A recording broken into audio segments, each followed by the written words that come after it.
Olá, tudo bem? Exercícios hoje de fundamentos da cinemática. Vamos fazer alguns exercicinhos sobre conceitos básicos de cinemática, que são conceitos que você precisa dominar para poder avançar no conteúdo de cinemática e, por consequência, estudar os diferentes tipos de movimentos, certo? Quero lembrar você que, se você está aqui assistindo nossa aula, está gostando do canal, aperta o botãozinho aí, se inscreva, dá um joinha na aula, ative o sininho para receber as notificações, beleza? Além disso, quero lembrar você também que você pode nos encontrar lá no Insta, beleza? Lá você consegue tirar dúvida, conversar comigo e ver outras dicas diárias que eu deixo lá sobre física, beleza? Então vamos que vamos aos exercícios de cinemática. Então olha só o que se apresenta para a gente aqui no primeiro exercício. Nós temos a seguinte situação. Um avião, né, que está se locomovendo e ele vai fazer para a gente uma pergunta de cinemática, mais especificamente de trajetória. Então vamos lá. Ele me diz o seguinte, ó, o avião identificado na figura voa horizontalmente da esquerda para a direita. Então ele voa horizontalmente, olha só, da esquerda para a direita. E ele me diz, o indivíduo no solo observa um ponto vermelho na ponta da hélice. Qual é a pergunta então? Qual figura melhor representa a trajetória de tal ponto em relação ao observador externo? E essa é a chave do exercício. Eu quero a trajetória sob o ponto de vista de um observador externo. Então, como eu disse para vocês na aula de teoria, trajetória ela é dependente do referencial. Por isso que ele nos fornece esse referencial, que é um observador externo, certo? Então, o observador externo, vê se você concorda comigo. Ele está se locomovendo para a direita. Então, ele tem velocidade que o desloca da esquerda para a direita. Além disso, esse avião, ele tem a hélice que fica girando. Então, se eu for pensar do ponto de vista de um observador externo, imagine você observando esse avião voando. Concorda comigo que, ao mesmo tempo que você percebe que essa hélice desloca-se para a frente, você também percebe que ela gira? Então, eu tenho aí um movimento circular da hélice mais um deslocamento horizontal. Quando eu uno essas duas velocidades, eu vou perceber do lado de fora que essa hélice está descrevendo uma trajetória helicoidal, certo? Que é a correspondente à alternativa B. Lembrando, trajetória é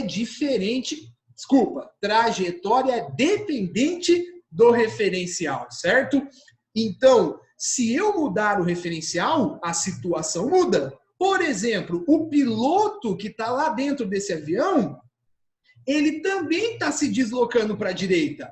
A hélice não se afasta do piloto. Então, para o piloto que está lá dentro, o movimento da hélice é somente circular. Tudo bem? Se ele me perguntasse para um observador interno, dentro desse avião, a alternativa correta já seria a alternativa D e não a B. Tudo bem? Então, essa ideia fortalece muito para a gente a noção do que é uma trajetória dependente do referencial. Beleza? Então, fique atento a esse tipo de exercício que aparece bastante, ok? Segue comigo, vamos, que física é muito simples. Olha só, exercício 2. No exercício 2, ele nos faz a seguinte pergunta. Numa corrida de revezamento, 2 atletas, por um pequeno intervalo de tempo, andam juntos para a troca do bastão. Nesse intervalo de tempo, então olha só, ele está falando daquela corrida, daquela prova aonde tem a troca de bastão, certo? Um atleta corre, quando ele se aproxima do outro, o outro dispara, e existe um intervalo de tempo que a distância entre esses 2 atletas não aumenta nem diminui, que é o momento onde um vai passar o bastão para o outro, certo? É dessa prova que ele está se referindo. Vamos dar uma lida então nas alternativas. Nesse intervalo de tempo, então, que um atleta não se afasta do outro, num referencial fixo na pista, os atletas têm velocidades iguais. Cara, eu concordo com ele, porque pensa comigo, se eu pego um referencial na pista, sei lá, suponha que tem um conezinho na pista, que está parado lá no canto da pista, um cone. Para aquele referencial, os 2 atletas estão, por exemplo, se afastando desse referencial. Então, se os 2 atletas se afastam desse referencial que eu adotei na pista, é claro que, para esse referencial, os 2 atletas estão em movimento e eles têm a mesma velocidade. Por que eles têm a mesma velocidade? Porque a distância entre os 2 atletas não está mudando. É o intervalo de tempo onde a distância entre os 2 permanece a mesma. Então, a afirmativa 1, ela é sim uma afirmativa correta, beleza? Agora dá uma olhada na afirmativa 2. Num referencial fixo em um dos atletas, a velocidade do outro é nula. Cara, olha que afirmativa linda para se discutir o conceito de referencial em movimento. Eu tenho os 2 atletas, um vai passar o bastão para o outro, a distância entre os 2 não muda. Então vamos tomar, por exemplo, a seguinte situação. O atleta de trás está com o bastão na mão. Ele vai passar para o atleta da frente. Se eu tomar o bastão como referencial, se não muda a distância entre os 2 atletas, é claro que, em relação ao atleta de trás, o atleta da frente estará em repouso, estará com velocidade nula. É verdade.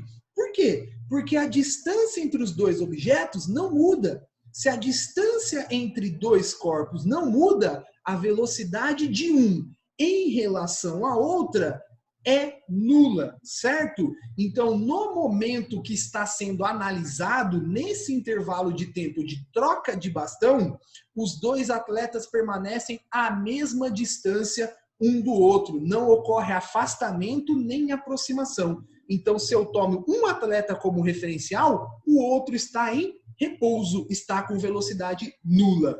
Correta, afirmativa 2. Correta, beleza? Vamos colocar um certinho aqui para a gente não se perder. Beleza. Afirmativa 3.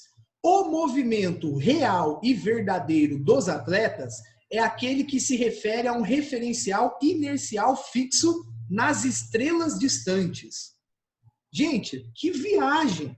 Literalmente, que viagem! Não existe movimento real e verdadeiro. Movimento é dependente do referencial. Então, não preciso estabelecer um referencial extremamente distante para saber se um corpo está em movimento ou não. Eu preciso estabelecer um referencial, tá? Não existe esse conceito de movimento real e verdadeiro. A afirmativa 3, ela é totalmente incorreta, certo?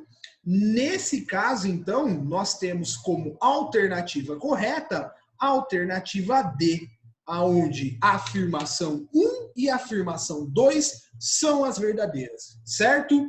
Conceito de referencial é muito importante. Ele vai cobrar a conta de você lá na frente. Então, se você está com dúvida, volta lá na aula teórica, beleza? Se está tudo bem, vamos, que tem mais um exercício aqui para a gente visualizar, certo? Então, vamos lá. Exercício 3. O que nós temos aí, ó? Vamos ver. Conta-se que Um curioso incidente aconteceu durante a Primeira Guerra Mundial. Quando voava a uma altitude de 2.000 metros, um piloto francês viu o que acreditava ser uma mosca parada perto da sua face. Acompanhando-a rapidamente, ficou surpreso ao verificar que se tratava de um projétil alemão. Olha só, o piloto estava dirigindo esse avião, observou um negócio ao lado dele, estranhou, falou, nossa, uma mosca. A hora que ele pegou, era um projétil, uma bala de revólver. É possível? É mais do que possível, é muito possível. Em quais condições isso é possível? É o que a gente vai analisar agora. Então a pergunta do exercício é, o piloto consegue apanhar o projétil, pois? Então olha só, o piloto está numa alta velocidade. Como que ele conseguiu apanhar esse projétil? Para que o piloto consiga apanhar esse projétil, é necessário que esse projétil esteja em repouso em relação ao piloto. Porque olha só, pegar uma coisa que está em repouso não é muito fácil. É muito fácil pegar algo que está em repouso. Só que para pegar algo que está em repouso, esse algo tem que estar em repouso em relação a você. E em qual condição o projétil se encontra em repouso em relação ao piloto? O piloto tem que ter a velocidade igual à velocidade do projétil. Igual em todos os sentidos. Igual em valor numérico, igual em direção, igual em sentido. Então, por exemplo, ó, se o meu piloto está vindo para a direita, o projétil também tem que estar indo para a direita, com a mesma direção e sentido e o mesmo valor de velocidade. Porque essas duas setinhas juntas, se deslocando ao mesmo tempo, uma vai estar em repouso em relação à outra. Elas não vão se afastar. Então é isso que aconteceu, ó. Piloto e projétil permaneceram em repouso um em relação ao outro, até que o piloto resolveu pegar o projétil. Então, a condição para que isso aconteça é que o avião se mova no mesmo sentido que o projétil e com a mesma velocidade, que é o que ele nos apresenta aqui na alternativa E. O avião se movia no mesmo sentido que o do projétil, com a mesma velocidade. Certo? Então, mais um exercício de referencial.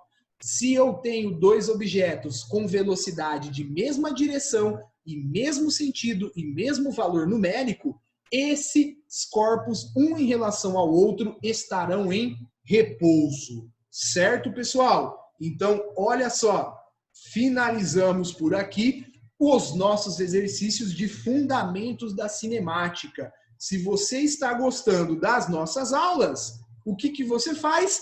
Você dá uma curtidinha, um joinha aí, se inscreve no canal, beleza? Quer conversar comigo, tirar dúvida, propor exercícios para resolução, ver dicas diárias, me procura lá no Instagram, beleza? Lá todo dia tem uma diquinha nova, um vidinho no IGTV, mais exercícios resolvidos e lá a gente consegue se comunicar, beleza? Assista às próximas aulas, dê sequência no conteúdo, não deixe de estudar física, porque essa disciplina desempata muitos vestibulares. Beleza, meu amigo? Uma boa sorte e a gente se vê por aí. Valeu!